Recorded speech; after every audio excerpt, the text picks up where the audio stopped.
Okay, my name is Peeler John Garry, and I'm talking to Mr. Don Sweat of the Holy Alamo Foundation. And the reason I'm talking to him is I called him earlier and gave him a warning, and he wanted me to tape this warning to Pastor Alamo. But anyway, today is Saturday, May the 17th, 2003, and I no longer work for the United States government in any capacity whatsoever, but I have worked for the government in various capacities before. And the warning I have to Pastor Alamo is that the United States government does things that are not totally kosher according to God's law, or even according to man's law, or according to their own laws. But one of the things that I know for a fact that they do, and I can't say whether I have or have not done this, or I know people that do things with the government. I have worked for the government in various capacities. I've been interviewed by the BBC and different news agencies and so forth. And the Soldier of Fortune magazine did a really terrible article about me one time.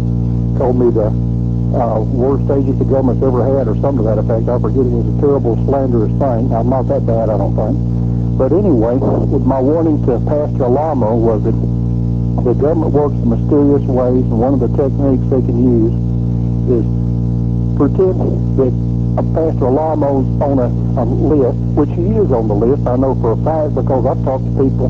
So I've talked to recently some of the IRS agents that busted him, and they told me he was definitely framed up and on the list of people to do. Years ago, when I was with the government, they wanted me to bust him on a firearm charge, and when I was in Alma, Arkansas, they were passing out circulars that said they had no firearms or carnal weapons in their compound that included, they did not have any BB guns, pellet guns, or water pistols. So anyway, the government's been after Pastor Alamo for many, many years because the government is afraid of anyone that speaks the truth in this country about some of the terrible things that some of the government officials do. And I've known too many government officials from top to bottom that did things that are totally evil and against God's law and against man's law. But one of the things that government agencies do is if you get on the list, they get people to infiltrate your organization, try to do away with you in certain ways. And if they can't get you any other way, they pull the Al Capone thing and get you on the tax laws. The tax laws are so complicated that it's a very easy way to get people. The modern way they do people now, because I know a person that worked for the FBI, I don't know his whereabouts right now. I'd love to get him to come forward and talk to Pastor Alamo, but I don't think he will. But if a person has a computer, one of their favorite tricks of the FBI right now as we speak is to put child pornography on your internet on your computer. So when I see these people getting busted right and left across the United States, I don't know whether they were people that were really into it or people that were on some kind of government hit list.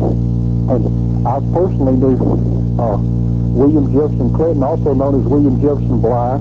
I know the people in the Secret Service, the Bureau of Alcohol, Tobacco, and Firearms, the Federal Bureau of Investigation, the Drug Enforcement Administration, and many of these agencies work the same way. They have what they call the Violent Crime Task Force, and they go after people they want. Pastor Alamo is not violent. He preaches love and peace to my knowledge, but he's on this list because he probably did not give, to my knowledge, he did not give money to the Democratic or Republican Party. He didn't give large sums of money like some other people have done that don't want to be on the list and so forth. He didn't give them large sums of money, and he didn't sell out to the government and say what the government wants people to say, that the government is good and righteous and doing right by the people, which they're not doing. But one of the warnings I want to give Pastor Alamo right now is you notice a lot of people in the United States are dying of cancer. Now this is a scenario, okay, that could happen, okay? The FBI, BATF, CIA, the CIA officially did not work in the United States, but they did work in the United States and do a lot of things. But now under the new Anti-Terrorist Act and the Homeland Security Act, they can legally work in the United States. But I knew CIA agents that have been working in the United States for years doing deals. But, okay, you're on the list of the government. They can't find anything wrong or anything you're doing. So pretend I'm this person. This is pretend now. I go to your house and I'll check over your house, look over it, try to figure out when you come, when you go, where you live, as much information as I can about you that I can get.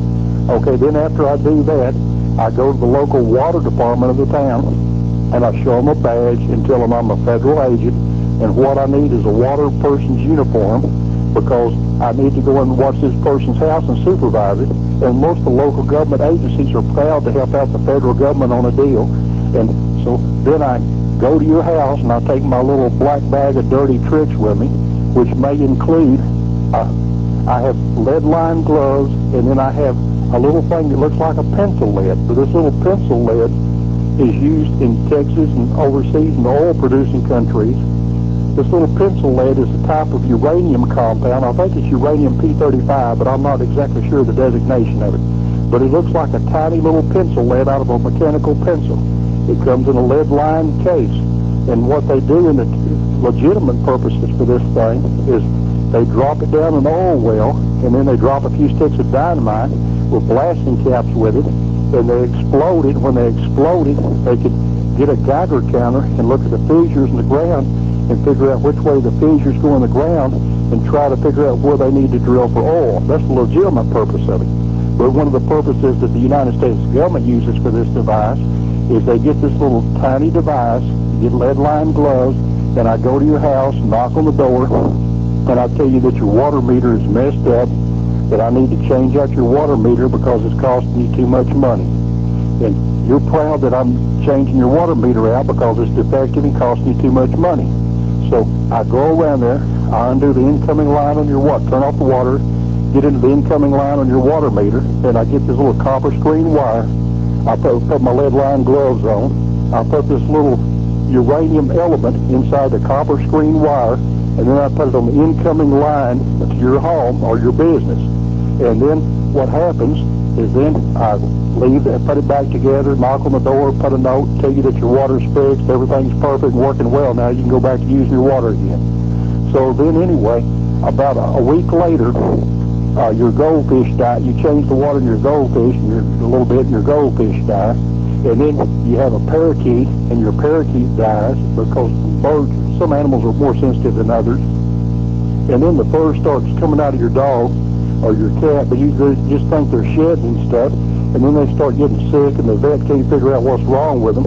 And then some of your hair starts coming out, but I mean, you're getting older and stuff, so maybe some of your hair comes out every now and then and stuff. And then after a while, the people in the house, especially the ones that are drinking more water than others, are starting to come up with types of cancer that are related to ingesting a radioactive substance. But the doctor doesn't know this because doctors don't know what to look for and stuff.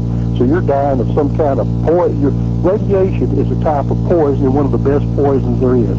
There's all different kind of poisons, but it's one of the best and one of the easiest to poison a person by. So with the stuff that Pastor Alamo is putting out the truth about what the government's doing, the evil, corrupt things that some government, I'm not saying the whole government's corrupt, but there are too many people in the government that work for the government that are corrupt, that are doing evil things right now. That's one of the things that caused the collapse of the Roman Empire, when the people in the government collided with each other because they were just totally corrupt, that people couldn't handle it any longer.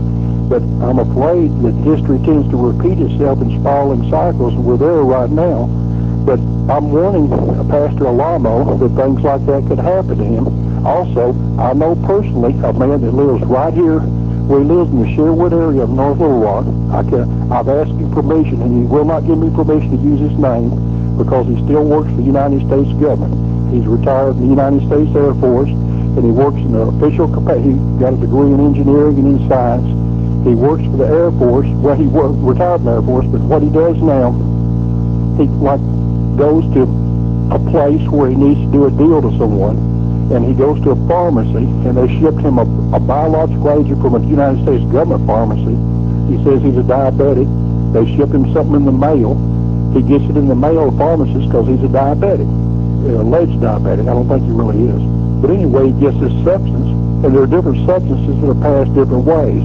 You can pass it through the air. You can use a little ring that's got a little spike on it and spike a person. Or you can put it in their water supply or in a drink or in some of the food in their refrigerator or so forth.